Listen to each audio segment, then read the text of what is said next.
In this video, I'm going to show you how to use the Randomizer group in the Design tab of the Timesavers add-in. The Randomizer group allows you to add randomized content to shapes or tables in your presentation.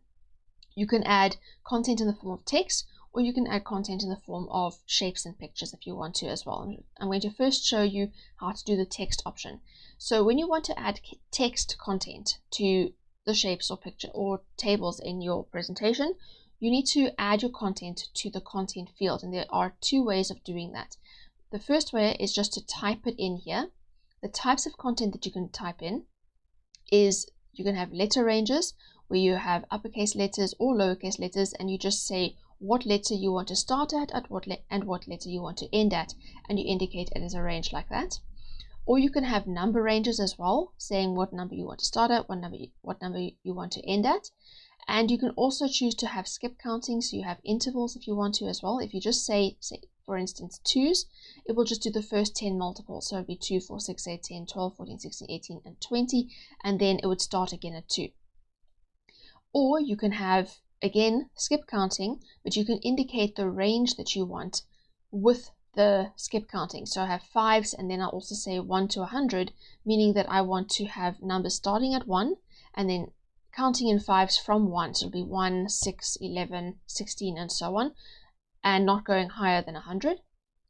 Or if I want to do the multiples of 5, I would then start at 5 and go up to 100. So it'd be 5, 10, 15, 20, and so on. Okay, so that's how you can do numbers. You can do ranges, you can do skip counting as well. You can also have lists of items where you separate them usually with a comma, but I'm going to show you that you can also change that as well. So if you have cat, dog, mouse, hamster, bird, fish, horse, and so on, you can just separate them with commas like that. These are all things that you can just type into your content field over here. So if I type A to Z, like this top one over here, into my content field, A to Z, then when I go and click on the shape or the table that I want to add the content to, that is the content that is going to be used. Now here are the buttons that you're going to use to actually add the content to your table. I have three choices. I have the random option, I have a shuffle option, and I have an in order option. When you use the random option, every single time a cell in this table has content added to it, it's going to be completely random. It's like rolling a dice. You can have the same number coming up multiple times, and it's just completely random. If you choose the shuffle option, then it'll be like shuffling a deck of cards and then drawing a card one at a time until you finish the deck, where you can't get the same card more than once until you finish the deck, and then you reshuffle and you start again. If you choose the in order option, it will just do the letters in order from A to Z and then start again from A again. So I'm going to show you what those all look like. So the first example I'm going to do is over here, the completely random option. This is the randomized one. So when I click on that, I have completely randomly got letters that are being added in the range A to Z. Okay. Then I can also choose to do the shuffle option, like this over here. Okay, now when I do the shuffle option, every letter will be used before it is shuffled again and then used again, and then it'll be shuffled again and all used again. So that's how the shuffle option works.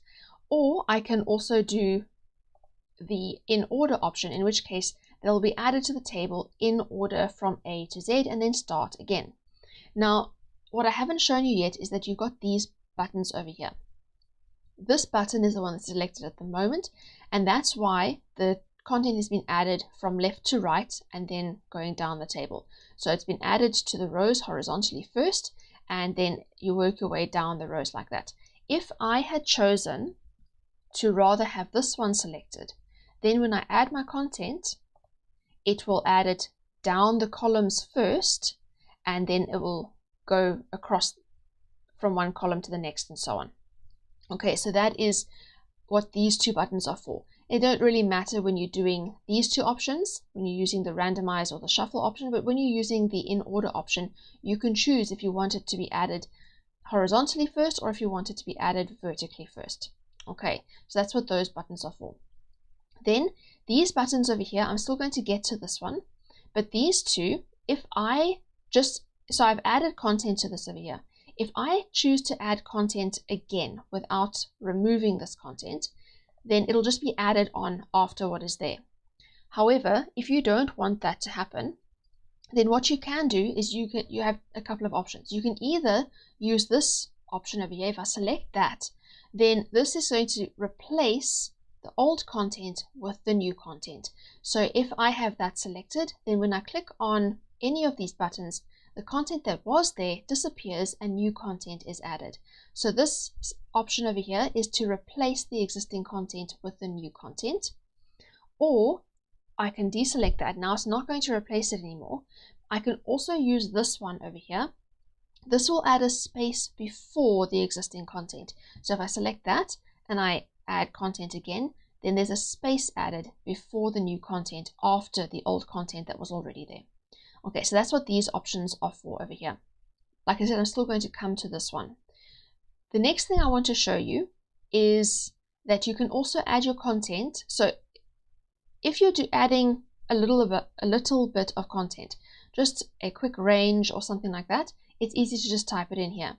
But I have also made it possible for you to add content from existing shapes or tables or something like that, and it will add it to that field over there. So if you have got content that in shapes that you've got over there, so say I want to add these values, orange, apple, banana, all these items, then I can just select those. If I have more than one shape selected, what's going to happen is each of the shapes will be added as a separate item. So when I click on this and I click on this add button for ABC, that means I'm working with text, I'm adding text, it's going to add each of those to my text field over here. And now if I go and add to my table, let me just make this a little bit bigger so I can have bigger words. So I'm going to go and add my text or my content to my table. Now it's using the values that I added from those shapes over there. Okay. Then I also have the option of adding from a table. If you add from a table, each cell will be added as a separate item. Okay, so if I add this over here, you can see again it has been added exactly as it was in the cells in my table. It's been added over here to my field over here, and now I can go and I can add this in order if I want to, or shuffled, or however I want to my table. Okay, so that's now the content that's been added over there. If you have only one shape selected, then each paragraph in that shape will be treated as a separate item. So in this shape over here, I have got the range 1 to 5, I've got 2s, 2 to 20, I've got 5s, 5 to 100, I've got A to Z, I've got lowercase a to Z, and then I've got apple, orange, banana, pineapple, peach, nectarine. I've got a whole lot of different things.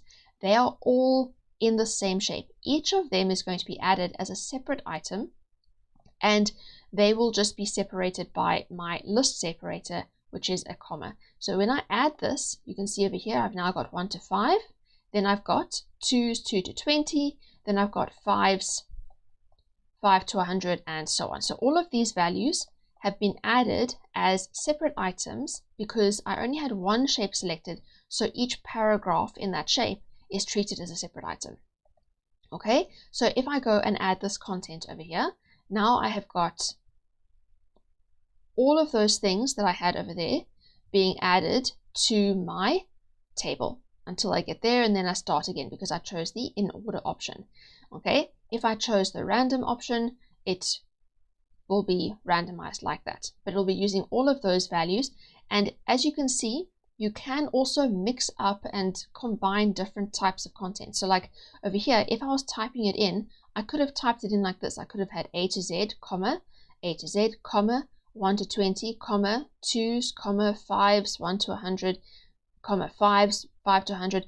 Each of these, if one item is a range, it will treat it as a range and it will do it in the same way as if you just had the range. Okay, so you can add your content from existing shapes and tables as well if you want to, if it's easier for you instead of typing it in, which when you're working with large amounts of content, then it does become easier to use this option instead.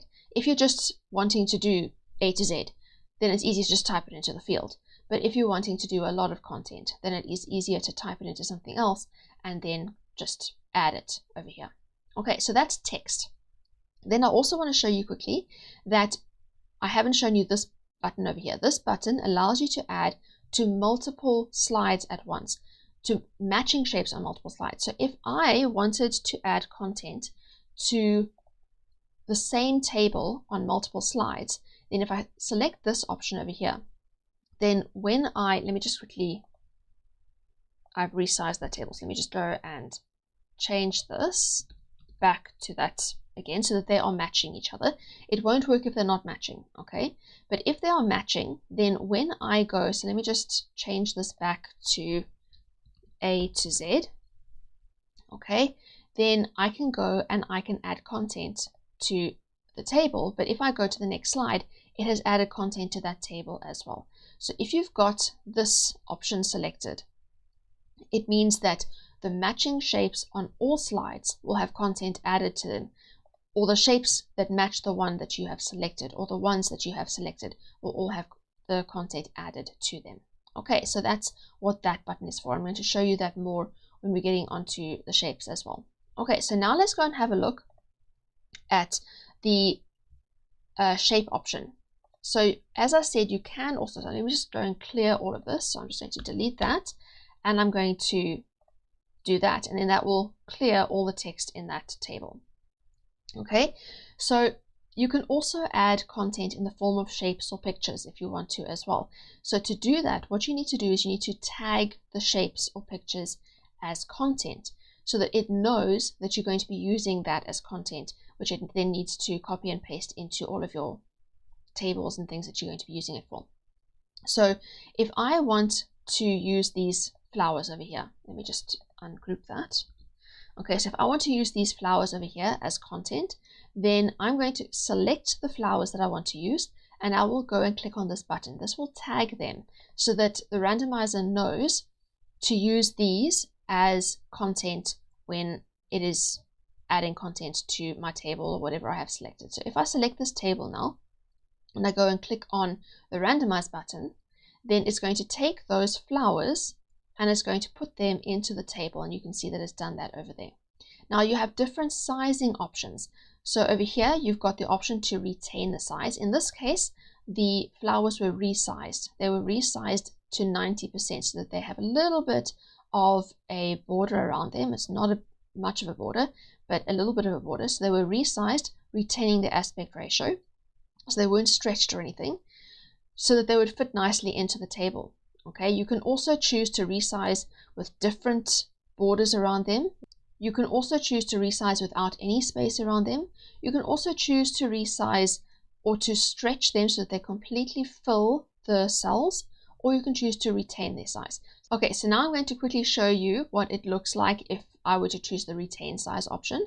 So if I click on that and then I go and select my table and I click on the randomize button, or any of these buttons, whichever one I want to use, they work the same as when you're working with the text. Okay, then in this case you can see that they haven't been resized, so they don't fit nicely into the table. But if that's what you want, then that's fine.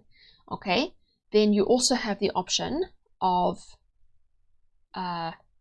stretching so that they completely fill the space. So I can go and I'll choose the shuffle option this time, and now they're going to be stretched to fill those cells completely. So you can see like that. Or I can also choose, if I want to resize to a different size, I can choose to resize to 70% only. That means 70% of the space inside the table or inside the cell. So now I'm going to go and I will use the in order option this time. And you can see over here that they've been resized, and now there's more space above and below. Okay, so that is what those different options are for. So that's how you can do it with pictures like that. Now you can also do it with text boxes or shapes if you want. So I'm going to go and tag these now as content, and I'm going to change this to stretch.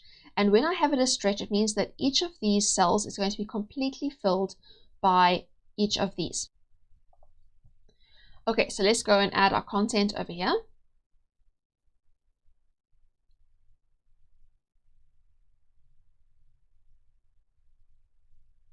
Okay, so now you can see over here that the shapes have been stretched to fill those spaces completely like that. Okay.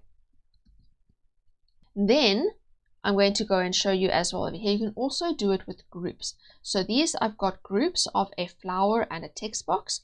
This one is a pink flower and it says pink. Blue flower says blue, red flower and it says red, yellow flower and it says yellow. So if I have these groups selected and I tag these groups, then when I go and add content over here, and I'm going to choose now to resize like that, then I'm going to go and add my content to my table.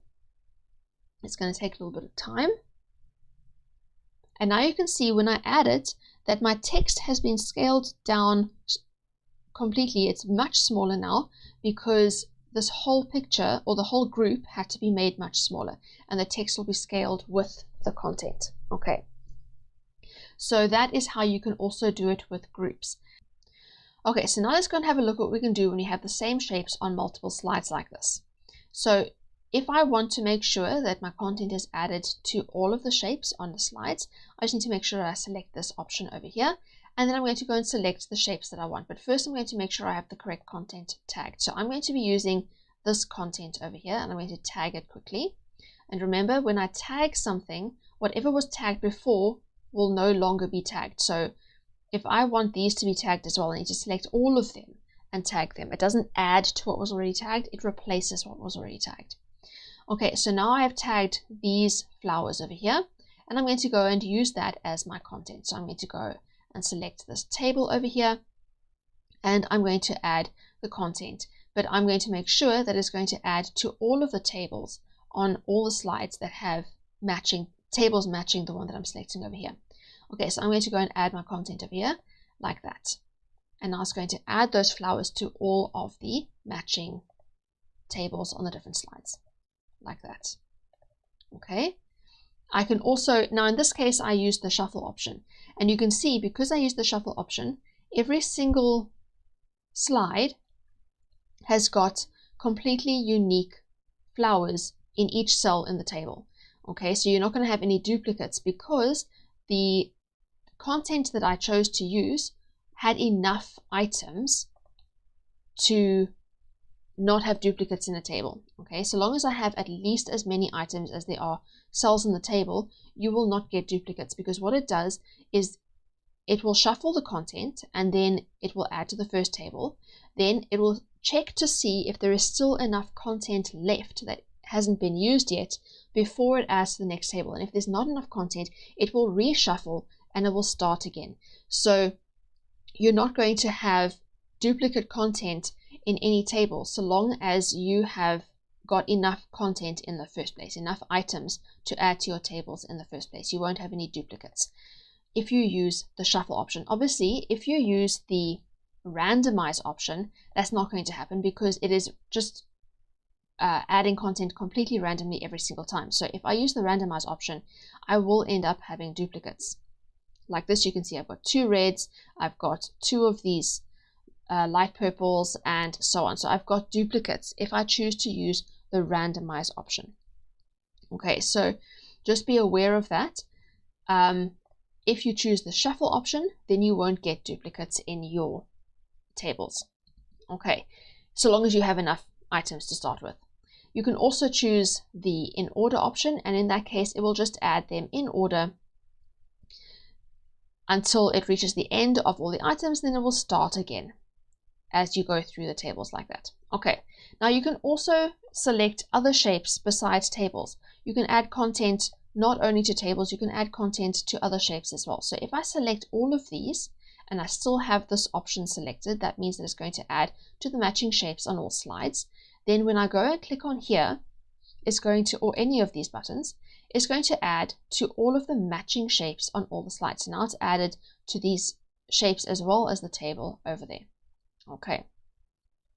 Now also, just so that you're aware, the order in which you select the shapes or the pictures before tagging them is going to affect the order in which they are tagged and in the order in which they are then used, which doesn't really matter unless you're using this option. If you are using the in order option, then you want to make sure that it is in the correct order that you want it to be in.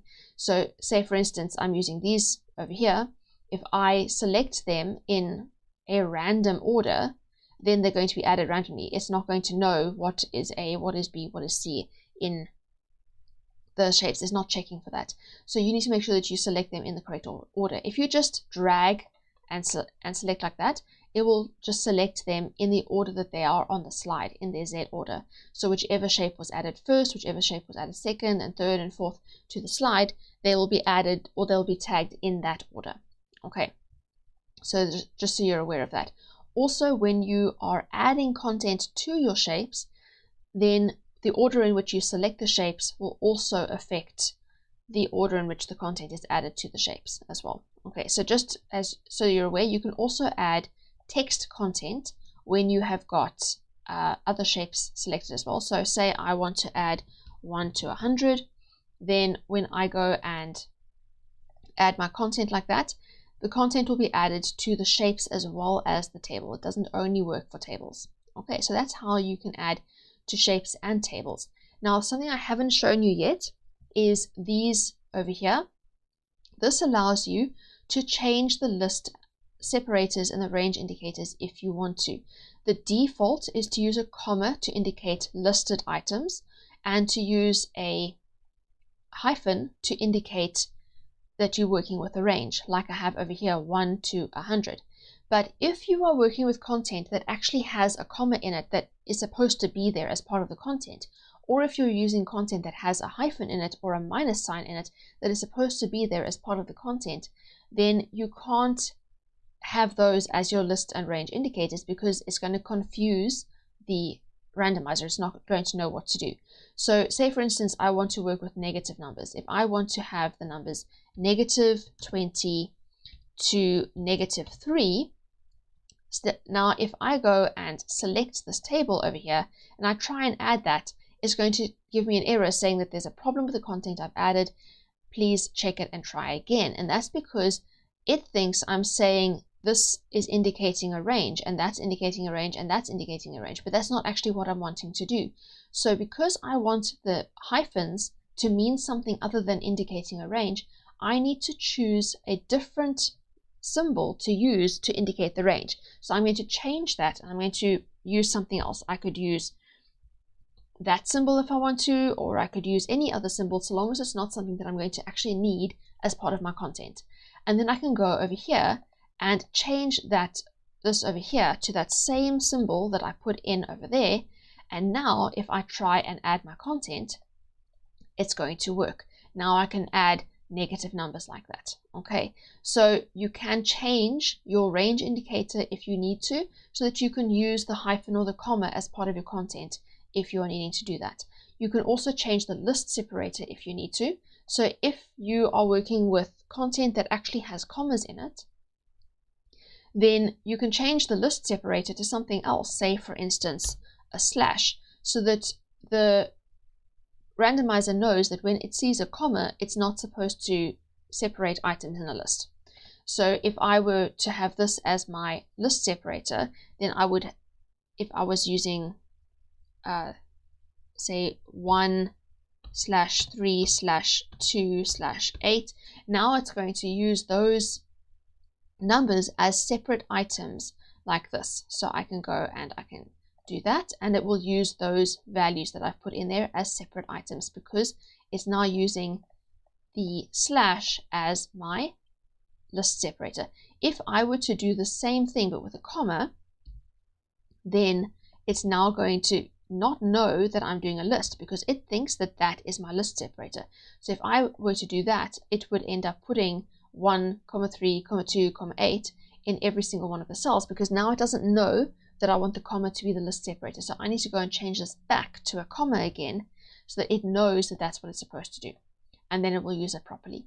So if you have changed it, I recommend always then going back and changing it back again so that it knows what to do when you are using the normal list separator and range indicator. Otherwise, if you are always going to have something else as your list separator and your range indicator, then that's fine. If you know that there's a symbol you're never going to use for anything else, then you can have that saved, and it will then be saved as a setting on your computer, so that every time you open PowerPoint, it will always be the same as what it was the last time you used it. So you don't need to worry about having to redo it every single time. It will be saved for you. Okay, then I also want to quickly show you that you can also add content if you have text selected. So all the examples I've done with you so far, we have had shapes or tables selected.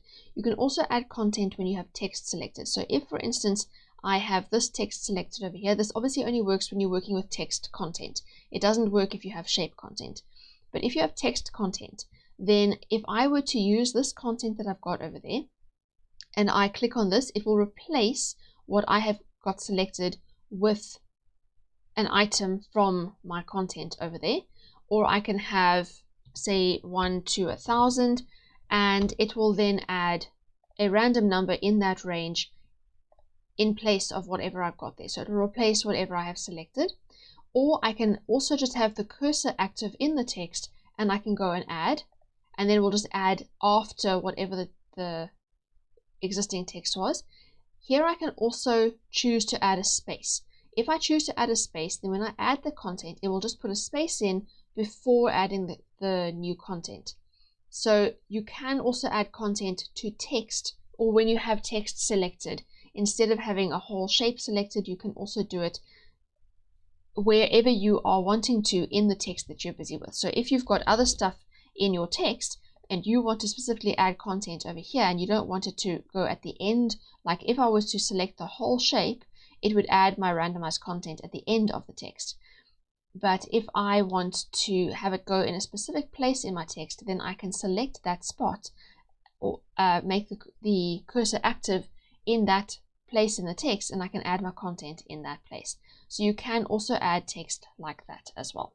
And I also want to show you that you can add content to selected cells in a table as well. So if I select just these cells in this table and I add the content to my content field, if I just am going to use the letters A to Z, then when I add the content over here using the randomize button, then it just gets added to those cells.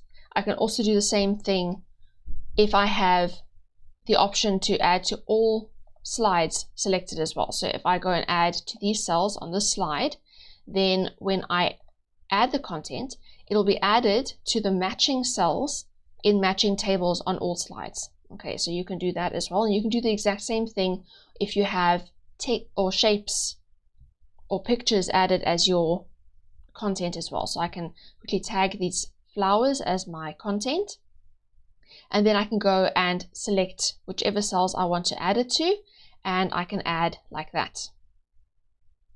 And now it gets added to those cells on the matching tables on every slide like that as well. Okay, I hope that has been helpful, and I hope that you have a fantastic day. Thank you. Goodbye.